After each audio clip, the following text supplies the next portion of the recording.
Hi friends, இன்றைக்கி வீடியோவில் நம்ம பெரிய பெரிய மசாலா போட்டு சீஸ் கார்ன் பால்ஸ் பார்க்க போகிறோம். ரொம்ப டேஸ்ட்டாக இருந்துச்சு, டிஃப்ரெண்ட்டான டேஸ்ட்டாக வேறு இருந்துச்சு. இது வந்து ஆல்ரெடி ஷார்ட்ஸில் நான் ஒரு 5 டிப்ஸ் சொல்லியிருந்தேன். அது 1 by 1 பார்க்கலாம்.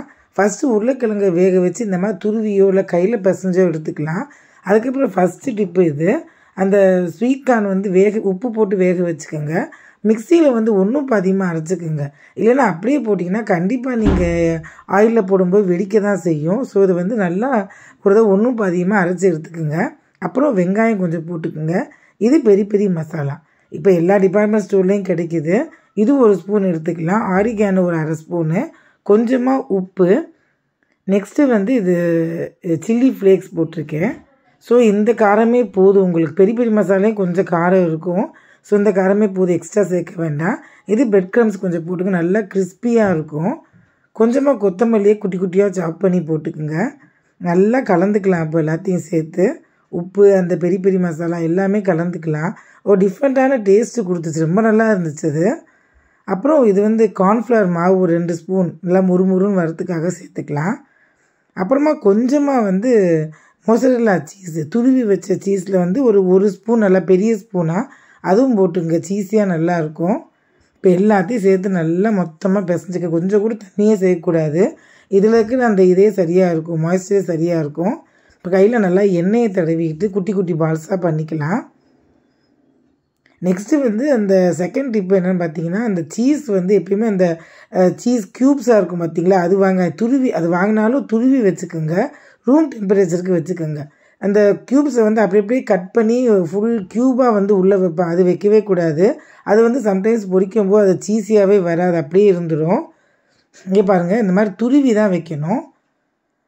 இந்த மாதிரி பால்ஸை வந்து இப்படி பிடிச்சி நடுவில் கொஞ்சம் குழி பண்ணிக்கலாம். அப்புறமா அந்த மோசரெல்லா சீஸ் வந்து துருவுனதை இந்த மாதிரி ஒரு பால் சைஸுக்கு, குட்டி பால் சைஸுக்கு உள்ளே வச்சு நல்லா மூடி கையில் நல்லா ரவுண்ட் பிடிக்கலாம். இது எதுவுமே இது தண்ணியே சேர்க்காதனா நல்லா உருண்டை பிடிக்க வரும். இப்போ அங்கே உள்ளே வச்சு வெளியில் அந்த சீஸ் தெரியாத அளவுக்கு நல்லா மூடி இப்படி ரவுண்ட் பிடிச்சிக்கலாம். நல்லாவே ஈஸியாக உருண்டை வரும். ஸோ எல்லாத்தையுமே இந்த மாதிரி உருண்டை பிடிச்சி வச்சுக்கிட்டு, நெக்ஸ்ட்டு வந்து கார்ன்ஃப்ளவர் மாவு வந்து தண்ணியில் கலக்கிட்டு, ரொம்ப தண்ணியாக உள்ள ரொம்ப இதாக இருக்கும். இங்கே பாருங்கள், இந்த மாதிரி இதில் இருக்கணும், கொஞ்சம் திக்காக. அதில் கொஞ்சமாக போட்டு ரொம்ப நேரம் போட்டோம், லைட்டாக போட்டிட்டு அதுக்கப்புறம் பிரெட் க்ரம்ஸ், இது வந்து ஒயிட்டாக இருக்கிறாம பார்த்துக்குங்க. நம்ம ஃபஸ்ட்டு வந்து நம்ம கொஞ்சம் ப்ரௌனாக போட்டோம் இல்லையா, இது ஒயிட்டாக இருக்கிறாம பார்த்துங்க. அப்போ தான் கலர் சூப்பராக இருக்கும். நல்லா அப்படி கையில் பிடிச்சிங்கன்னா நல்லா பிடிக்க வந்துடும், அதோட ஒட்டிக்கும். பிகாஸ் நம்ம அந்த இதில் கார்ன்ஃப்ளவர் இதில் தண்ணியில் சேர்த்ததுனால நல்லா ஒட்டிக்கும். அப்படியே ஒட்டிட்டு எல்லாத்தையும் இதே மாதிரி புரட்டி எடுத்துகிட்டு கொஞ்சம் நேரம் ஒரு 1/2 hour இல்லை ஒரு 20 minutes நீங்கள் ஃப்ரிட்ஜில் வச்சு எடுத்துக்கோங்க. இங்கே பாருங்கள், ஃப்ரிட்ஜில் வச்சு எடுத்துட்டிங்கன்னா இருக்கிறதும் நல்லா கெட்டியாயிடும். ஃபுல்லாக நல்லாவே கோட்டிங்காக சூப்பராக வந்துடும். எதுவுமே உங்களுக்கு வெளியில் வராது, உடஞ்சி வராது. இங்கே பாருங்கள் பால்ஸ் எவ்வளோ சூப்பராக பொரியுதுன்னு, வெடிக்காது, அந்த பிரிஞ்சு வராது. இந்த ஃப்ரிட்ஜில் வைக்கிறது வந்து ஒரு 3வது டிப்பு.